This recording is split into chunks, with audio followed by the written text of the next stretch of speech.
xaqiiqdii maanta farxad weyn ayay ii tahay inaan ku suganahay degmo ka mid ah degmooyinka ugu qadiimsan ugu magac dheer magaceedana uu meel fog ka soo jeedo ee Caabud Waaq.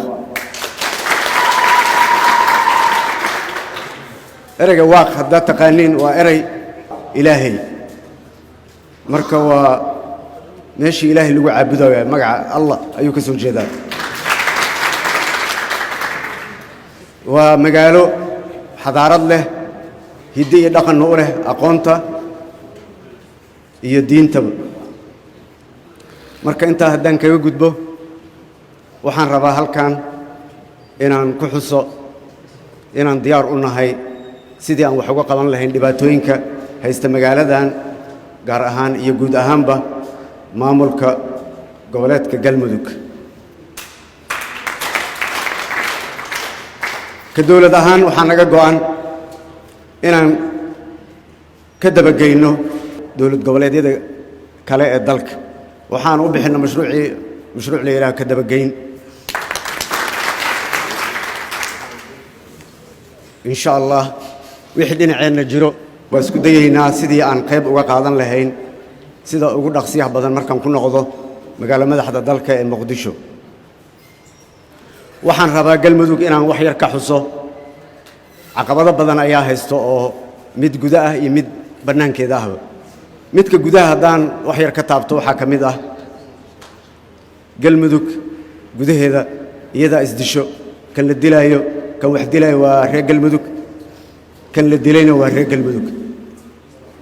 waa arrin fool xun iyadoo casrigan lagu jira 2020 in guurtideenna dhaqanka culimadeenna ku nool Galmudug aysan wacyigelin xoog leh aysan ka qayb qaadan oo ah sidii looga gudbi lahaa arrintaas foosha xun ee markasta reer Galmudug ay iyaga dhexdooda wax isaga laynayaan. taa haddaan ka gudbo, waxaan halkan rabaa inaan tacsi uga diro geesiyaashii ciidamadeenna, saraakiishii walaalaheen ee qaranka ah. qabiil maahan ee waa qaran. marka waxaan uga tacsiyadeynayaa dhammaan reer Galmudug iyo dhammaan shacabka Soomaaliyeed oo ay ka baxeen dadka qiimaha leh ee saraakiisha ah. waxaan Ilaahay uga baryayaa inuu naxariistii janno ka waraabiyo dadkii dilay ama ciddii ka dambaysana gacan adag lagu soo qabto. waxaana faray madaxweynaha goboleedka Galmudug, madaxweyne Qoorqoor iyo golihiisa wasiirada iyo amnigiisaba inay gacan ku soo dhigaan gacan ku dhigilayaashii sharcigana la hor keeno hadduu Ilaahay subxaanahu wa tacaala raalli ka noqdo. waxaan rabaa xaajigaas marka ugaas waa ku mahadsan tahay. waxaan rajaynayaa sida ugu dhaqsiyaha badan inaan Caabud Waaq ugu soo noqdo markii uu dhammaado dhismahan quruxda badan oo aad halkan ka wadid insha Allah. waxaan dalka saa maqasheen doorasho ayuu u gudbayaa. doorashadaas taariikh dheer ayay soo martay, laga soo bilaabo markii la sameeyey guddigii doorashooyinka qaran ay hogaaminaysay walaashay Xaliim Yarey oo la qorsheeyey inay dalku uu ka dhaco doorasho hal qof iyo hal cod ah. waad garan kartaan lacag fara badan ayaa ku baxday sidii guddigaas aqoontooda, khibradooda, meelihii ay doorashooyin ku qabanayeen iyo dukumeentiyadii ay ku qabanayeen ayaa ku baxay. markay soo dhameeyeen oo loo soo diyaar garoobay, qaar ka mid ah maamul goboleedyada ayaa diiday una arkay inay macquul ahayn inuu dalka ka dhaco doorasho hal qof iyo hal cod ah.